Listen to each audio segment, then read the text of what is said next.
이어서 두 번째 편, 실제 그 웹서버에 대한 어떤 동작을 확인하는 과정입니다. 자, AI와 함께하는 웹서버 문제 해결인데 왜 이런 걸 해야 되느냐? 앞서서도 말씀을 드렸던 것처럼 AI를 쓰기 전에 실제로 이게 유저 레벨에서 그냥 동작을 한다. 뭐 이거는 당연히 알아야 되는 거고 거기에서 더 나아가서 이 동작 과정의 단계별을 나눠서 확인하고 점검하는 그 기본기가 필요하다고 말씀드렸습니다. 그래야지 그 정보들을 적절하게 AI에게 넘겨서 좀 구체화하고 범위를 정확하게 좁혀놨기 때문에 헷갈리지 않게 AI가 답변을 할 수가 있게 되는 거예요. 자, 보면은 일단은 이쪽 부분입니다. 요거를 어떻게 확인해야 될까요? 자, 여러분들도 일단 뭐 영상을 보면서 같이 실습을 해볼 수 있겠지만 직접 한번 생각해보고 접근해보는 것도 좋고요. 이 단계별로 접근하는 것 자체를 챗GPT하고 토론해 가면서 이렇게도 해보고 저렇게도 해보고 한번 탐구해보는 것도 참 좋으실 것 같아요. 네, 일단은 한번 보여드리도록 하겠습니다. 자, 보시게 되면은 일단 우리가 터미널이 추가적으로 좀 필요합니다. 그래서 지금 상태 자체를 이 상태에서 점검할 수가 있어야 되는 거예요. 네. 자, 근데 일단은 이 동작 자체가 되는지를 봐야 되잖아요. 그러면 일단은 컬 명령 같은 거를 통해서 확인할 수 있습니다. 현재 내부에서 동작을 하고 있기 때문에 로컬호스트라는 걸 통해서 리퀘스트를 할 수가 있겠고요. 리퀘스트를 했을 때 이런 식으로 이제 HTML이 리턴이 되는 거를 볼 수가 있습니다. 물론 이 브라우저에서 보는 게 아니기 때문에 이거가 뭔가 렌더링 되고 아까 전에 봤었던 강아지, 고양이 그림 같은 거를 이렇게 화면상으로 볼 수는 없겠죠. 네. 그런데 어쨌든 컬이라는 명령어를 통해서도 기본적으로 동작 자체가 되는지를 볼 수가 있습니다. 그럼 여기서 이제 끝난 거냐? 그렇지가 않죠. 왜 그러냐면 일단은 우리가 동작시키고 있는 서비스 중에서도 HTTP, 아파치 웹서버가 있고 그게 러닝 중이잖아요. 근데 이 친구가 리퀘스트를 받았을 때 그림상으로 보는 이 빨간색 부분에 대한 내용이 어, 로그가 남습니다. 그게 로그가 어디 있냐? 일단 기본적으로 로그 파일은 바의 로그 폴더라는 곳에 있어요. 예, pwd, 현재 디렉토리. 여기에는 수많은 로그들이 있는데요. 그 중에서도 여기 보이시는 이 폴더. 자, 루트 계정으로 들어갈게요. 보게 되면은 이쪽에 로그 파일이 두 가지가 있죠. 그리고 액세스 로그를 했을 때 이런 식으로 나오는 것도 볼 수 있습니다. 이거를 실제로 요거에 대해서 테스트를 해보면서도 보고 로그를 실시간적으로도 볼 수 있어요. 어떻게 보느냐? 이 터미널 하나 더 낄게요. 네, 더 끼고 이쪽에서는 이런 식으로 걸어 놓습니다. 테일을 걸어 놓고 그 다음에 펄을 때렸을 때 이런 식으로 추가가 되는 거를 실시간적으로 같이 확인을 또 해볼 수가 있어요. 디버깅하고 체크할 때 이런 식으로도 같이 볼 수 있겠죠. 근데 이게 지금 왜 필요하냐라고 생각할 수 있어요. 근데 이게 바로 기본기가 되는 거예요. 왜? 나중에 문제 상황을 재현하고 봤을 때 여기에 또 다른 게 찍히는 거를 같이 또 보실 수가 있겠고요. 그게 또 힌트가 됩니다. 그래서 명확한 팩트와 자료가 되기 때문에 그 데이터들을 내가 직접 다 분석할 수는 없겠지만 그 정보들을 어쨌든 구체화하고 정확하게 정리를 해서 주기 때문에 AI가 할루시네이션이 덜 발생하게 되는 거예요. 네, 이해가 되시죠? 그래서 그런 부분들로 여기를 체크할 수 있어요. 물론 여기도 체크할 수 있는 방법이 더 많이 있어요. 예를 들어서 TCP 덤프라든지 T샤크라든지 이런 걸 통해서 패킷 추적을 통해서도 이게 리퀘스트가 들어오고 어떤 식으로 TCP/IP 통신이 되는지까지의 레벨까지도 추적을 할 수 있습니다. 일단은 여기까지 보도록 하고요. 그 다음에 이 부분입니다. 요거는 아까 전에도 봤죠. 웹서버 자체가 제대로 동작하는지. 근데 이 웹서버 동작하는 부분 같은 경우에는요. 문제 상황을 한번 제가 만들어 보도록 할게요. 어떻게 만들어 볼 수 있냐면 일단은 확인부터 해볼까요? 자, 이렇게 스테이터스를 했을 때 러닝 중이어야 해요. 네, 러닝 중이어야 하고요. 그리고 이 친구가 80 포트를 제대로 점유하고 있는지를 확인을 해줘야 되거든요. 그래서 SS 명령 같은 거를 통해서 확인을 할 수가 있습니다. 자, 보게 되면은 이 부분이죠. 80 포트를 점유하고 있고요. SS 명령어 중에서도 이 옵션을 저는 아예 그냥 외우라고 많이 말씀드려요. T 플랜으로 그냥 외워버리면 이게 플랜이라는 그 단어 때문에 좀 외우기가 좋거든요. 근데 이게 뜻이 TCP 관련된 거를 확인하면서도 P는 프로세스에 대한 정보를 확인하는 건데 우리가 권한이 없으면 프로세스 정보를 제대로 못 볼 수가 있어요.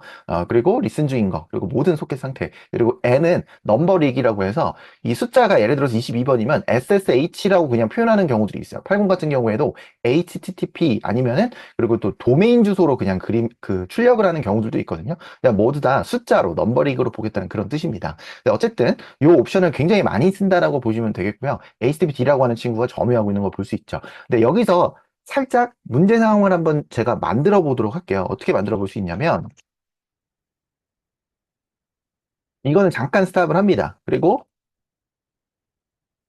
엔진엑스를 한번 설치해서 똑같은 웹서버 역할을 하기 때문에 80 포트를 점유하게 되거든요. 그러면은 이게 조금 안 보이실 수 있으니까 이거를 약간 줄여서 가죠.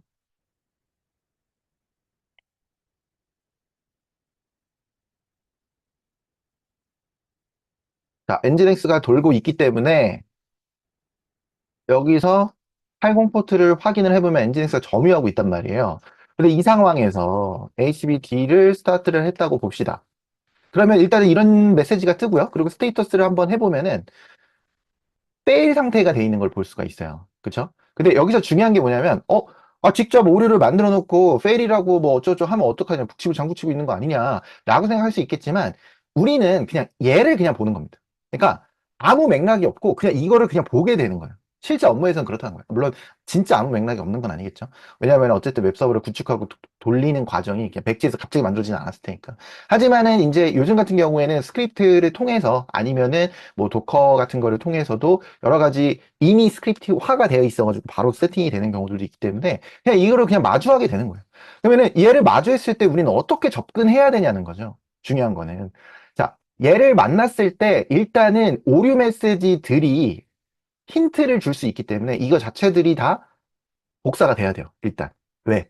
AI한테 물어볼 때 이거가 하나의 정보가 되니까. 근데 여기서 끝나면 안 되죠. 왜? 우리가 이 웹서버를 확인할 때 어떻게 확인했어? SS 명령어나 넷스테이트 명령어 같은 걸 통해서 이런 식으로 확인을 같이 해줬죠. 80 포트를 점유하고 있는 친구가 누군지. 그래서 이런 식으로 정보들을 내가 당장 스스로 혼자서 분석을 하는 게 힘들다고 하더라도 이 정보들을 어쨌든 캐내고 확인하고 체크하는 방법을 기본적인 것들은 알고 있기 때문에 내가 그냥 무턱대고 HTTP 안 돼 하면 챗GPT 입장에서도 추정하느라 바빠요. 그래서 되게 다양한 답변이 나올 수밖에 없어요. 근데 구체화를 해줬기 때문에 되게 명확한 답이 나올 수 있다는 거죠. 지금 문제는 솔직히 그렇게 어려운 문제는 아닙니다. 어려운 문제는 아니지만 여러분들이 좀 강조하고 싶은 거는 뭐냐면 이거를 그냥 단순한 뭔가 지식인 어떤 구글링 이런 것처럼 쓰시면 안 된다는 거예요. 챗GPT를 쓸 때. 그럼 챗GPT를 쓸 때 결국에는 누가 얼마만큼이나 더 구체화된 정보들을 구체화된 데이터들을 잘 던져주느냐. 예, 여기서 결국엔 승부가 나게 되어 있습니다. 예, 그러면 그렇게까지 내가 정보를 캐낼 것 같으면 나 혼자 하지 왜 그러냐라고 생각할 수도 있겠지만 그렇지 않습니다. 훨씬 더 복잡한 문제들이 많고요. 특히 이제 리눅스 관련된 부분 중에서도 이제 인베디드 관련된 거라든지 좀 시스템에 좀 복잡한 내용들을 같이 확인을 해야 되는 경우 그리고 또 서버 엔지니어라고 하더라도 소프트웨어가 워낙 많고 버전들도 되게 많고 예, 되게 복잡한 구조에서 작업을 할 때는 그 모든 것들을 다 일일이 분석할 수가 없어요. 예, 특히 하드웨어와 관련된 것들은 어떤 데이터 시트라든지 그런 정보들이 굉장히 좀 문서가 많거든요.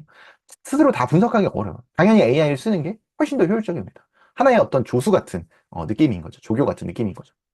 근데 이 조교라고 하더라도, 이 똘똘한 조교라고 하더라도 정보를 제대로 주지 않으면 헤맬 수밖에 없는 거예요. 네. 자, 이 상황에서 어떻게 될까요? 사실은 요거는 인기 있게 많이 볼 수 있는 오류입니다. address already in use. 포트 번호도 어드레스입니다. IP 주소도 어드레스이지만.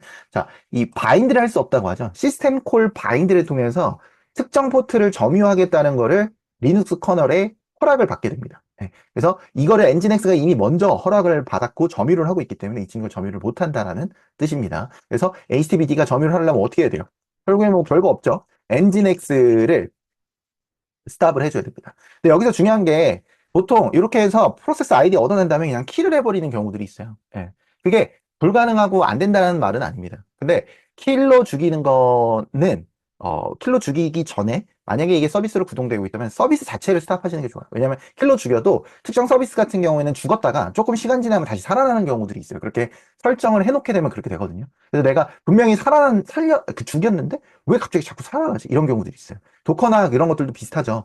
수암 같은 걸로 설정이 돼 있거나 쿠버네티스 설정돼 있을 때는 죽어도 다시 살릴 수가 있거든요. 그래서 그런 경우에는 어쨌든 킬로 그냥 단순하게 죽일 게 아니라 서비스 자체를 스탑하는 방식으로 가는 게 좋습니다.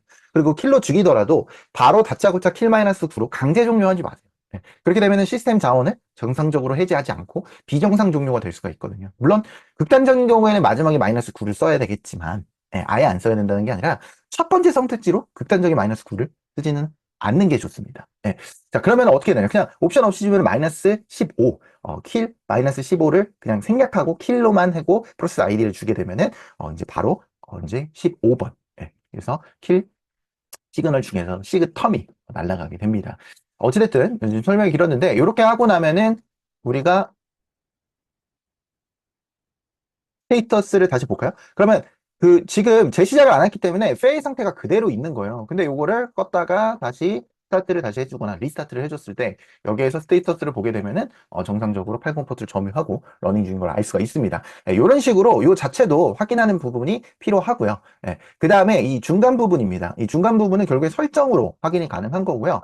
설정 파일은 개별 설정 파일도 있지만 기본적으로 설정 파일이 어디에 있냐면 HTTP 네, 이쪽에 설정 파일이 기본 설정 파일이 있습니다. 그리고 요 안에 설정되어 있는 것들이 있죠. 예.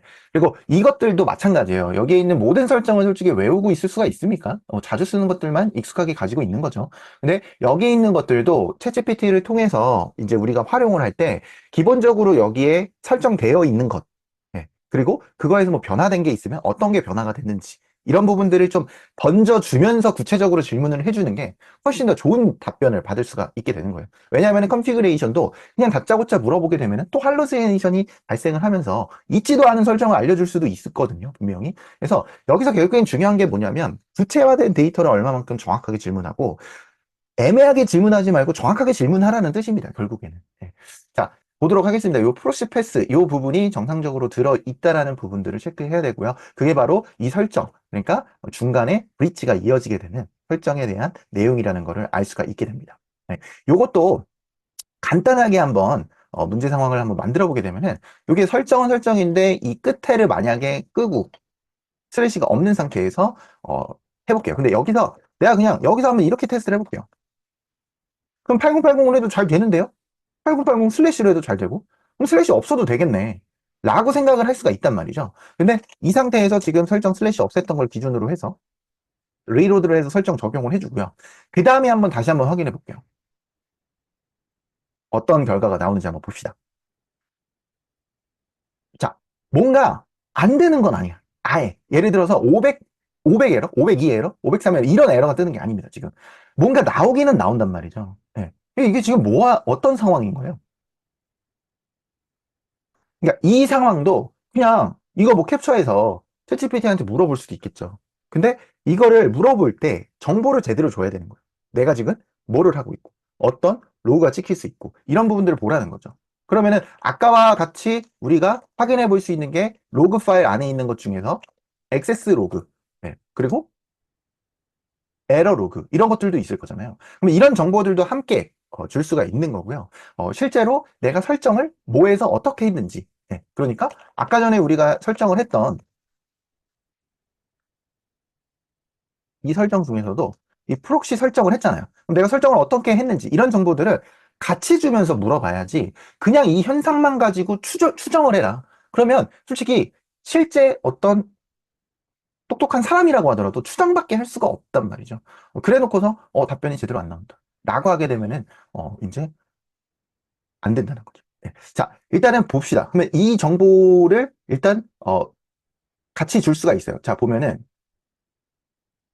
이 정보를 주고요. 또 위에 액세스 로그랑 에러 로그가 됐던 거를 줍니다. 그리고 나서 분명히 커를 통해서 테스트했을 때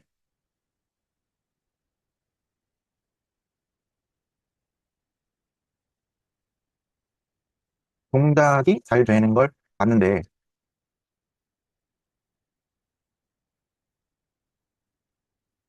설정에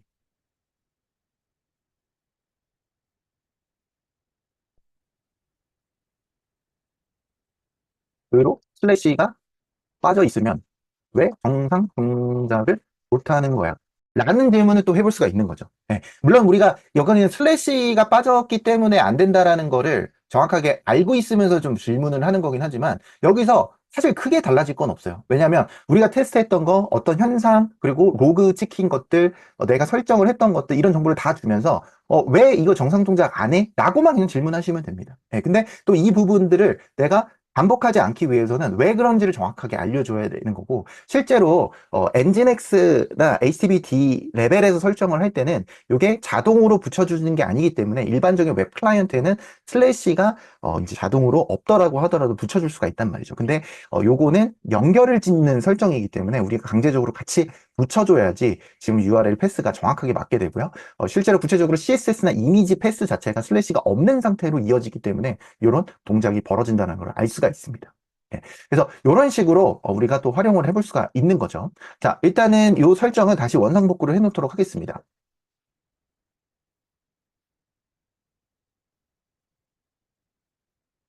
자, 돌아가서 요거는 슬래시를 붙여줍니다.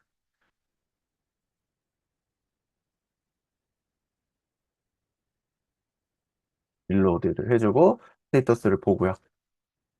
자, 잘 동작 중이고 여기서 다시 한번 세로 고침을 눌러주시게 되면 정상 동작을 하는 거를 볼 수가 있습니다. 네.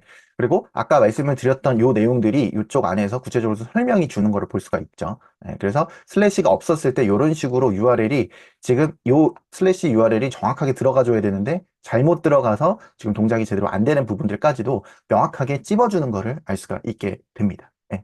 자, 이런 식으로 우리가 이 중간 부분에 대해서는 한번 문제 상황도 하면서 되는 상황을 점검도 한번 해봤어요. 네, 그 다음에 8080입니다. 요거는 사실 비슷해요. 지금 여기서 PS-EF로 했을 때 일단 자바 프로그램이 돌아가는지도 볼 수가 있겠고요. 아까 전에 마찬가지로 8080 기준으로 해서 돌아가고 있고 점유하고 있는지 보는 부분들 이런 것들이 일단 대표적으로 있는 거고요. 그리고 컬 명령어를 통해서도 지금 8080이 제대로 동작하는지를 점검할 수가 있게 됩니다. 예. 그리고 말씀드렸던 것처럼 TCP 덤프나 T샤크를 통해서도 이 8080으로 리퀘스트가 되는 부분들을 같이 추적을 해볼 수도 있어요. 예. 자, 여기까지 해가지고 기본적으로 이 동작이 되는 어떤 세팅을 구축을 해놓고 나서 이 단계별로 점검하는 기본기를 한번 말씀을 드려봤습니다. 본격적으로 다음 이제 3편에서는 이 문제 상황을 실제로 재현도 하고요. 추적도 해보면서 그 정보들을 AI에게 넘겨가면서 어떻게 진단하고 확인하는지 부분들을 같이 한번 확인해 보도록 하겠습니다.